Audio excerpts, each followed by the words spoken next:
I have been wanting to record this video all week, and there's Miss Daisy. I have been super busy this week. Nonlinear movement method classes start tomorrow. Currently, they're going to be Mondays at 7 p.m. Eastern Time and Thursday noon Eastern Time to suit different time zones.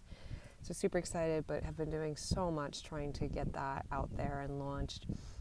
And at the end of each day, the last couple of days, my park is actually a decent drive from where I live, but I just knew I had to come out here, and I couldn't be happier with my choice today. It's just so quiet. There's usually a lot of people here, and there's almost no one.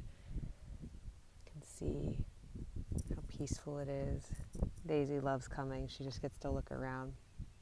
So the theme is this idea of the paradox of when you start getting better, the paradox that happens is your tolerance for not feeling well goes down significantly. And so this isn't just with physical health, right? This is like as you're improving your anxiety or stress levels or, chronic pain, chronic illness, maybe patterns in relationships.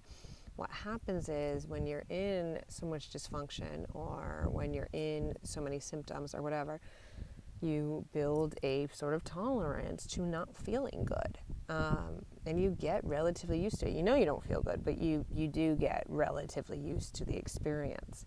And so what happens is as we're breaking patterns or as we're improving and getting better, what happens is when we have these bumps or dips, and this can look in all sorts of ways, whether we have symptoms come back, whether we have some new symptoms, whether we have, our anxiety pop up again, whether we think we've broken a pattern in a relationship or whatever, and we notice it, come back out towards the end or whatever it may be.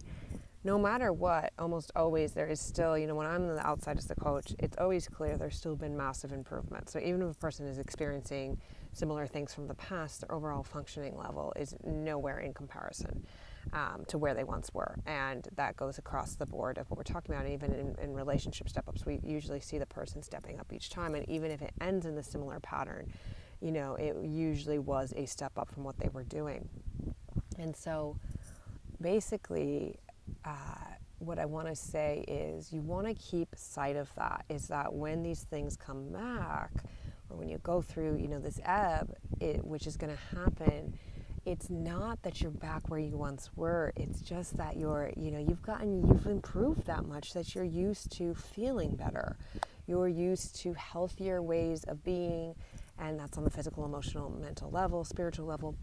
And so it's not that you've totally regressed, it's just, wow, this feels so different to me, this feels so pronounced, because I have stepped out of this so much that I have lost some of my tolerance to not feeling good. And that is not a bad thing, but it's important that we keep the perspective, because we can so easily get sucked into, we're right back where we once were, or we've made no progress, or things just never get better, and we fall back into all the wounding and stories. All right, so I hope that helps. I will see you soon. Let me know if there's any themes you want, and hope to see you in a nonlinear movement class. Talk to you soon.